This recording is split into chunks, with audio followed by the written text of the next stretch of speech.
约素普江塞梅提出生在一个教育家庭，并从小学到高中在阿图什毕业。他在家庭成长中接受了宗教教育，并在10岁时完全背诵了古兰经。他毕业于乌鲁木齐的伊斯兰学校。约素普江还是一位杰出的作家，也是一位宗教知识分子。他的各种作品在各种杂志和网站上发表，因此他被中共列入了黑名单，并继续受到迫害。他在2004年前后在吉尔吉斯斯坦工作了一段时间，后来他在北京民族大学学习中文。2009年7月5日，乌鲁木齐发生大屠杀，约素普江遭到了中共当局逮捕，1个月后被释放。2010年后，他定居于和田，从事独自经营和创作。自2014年以来，他在和田也遭到了中国安全部门的广泛询问和威胁。他于2015年夏天被迫移居阿图什。2017年秋天，他像数百万无辜维吾尔人一样被送到集中营。2018年，他被判处5年半徒刑。就像成千上万无家可归的孩子一样，他的3个孩子成了孤儿。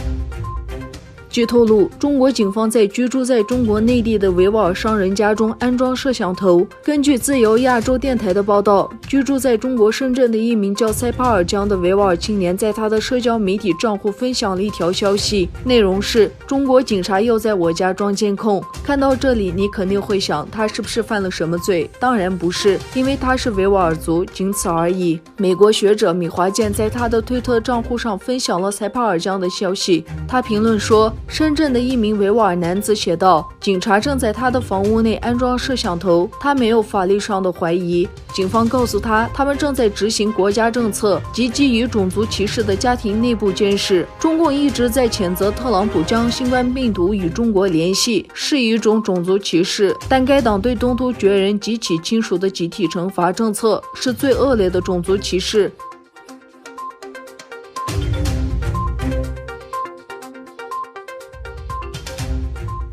土耳其周二证实，在过去的24小时内，该国又有76人死于武汉病毒，总致死人数为725。卫生部长科贾在首都安喀拉举行的新闻发布会上说，今天确诊病例为3892例，已确诊的武汉病毒病例总数激增至34109例。他说，到目前为止，共有1582例患者康复出院，并强调康复率将提高。截至今天，检测总数已达228868例，病例数已达34109例。卫生部长科贾说，昨天我们试图将我们的国家与外界隔离，现在我们必须遵守各个城市的隔离规定。科贾补充说，我们将通过数字手段追踪需要在家隔离的人，我们还完成了准备工作。该系统将使我们在必要时立即警告个人。我们是欧洲国家中率先采取这些措施的国家。如果我们在隔离方面取得成功，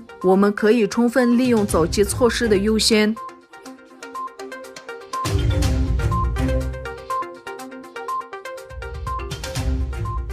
世界卫生组织在此武汉病毒疫情中扮演的角色受到许多质疑之际，美国总统特朗普周二激烈抨击世界卫生组织搞砸了。特朗普威胁将终止向世界卫生组织提供经费。美国总统特朗普周二发推特谴责世界卫生组织亲北京，没有处理好武汉病毒大流行，并指责世界卫生组织真的搞砸了。特朗普表示，奇怪的是，这一组织得到了美国大规模财政支援，却围绕着中国团团转，我们将认真研究这一问题。特朗普补充说，幸运的是，我拒绝了这个组织最初要求我继续对中国开放边界的建议。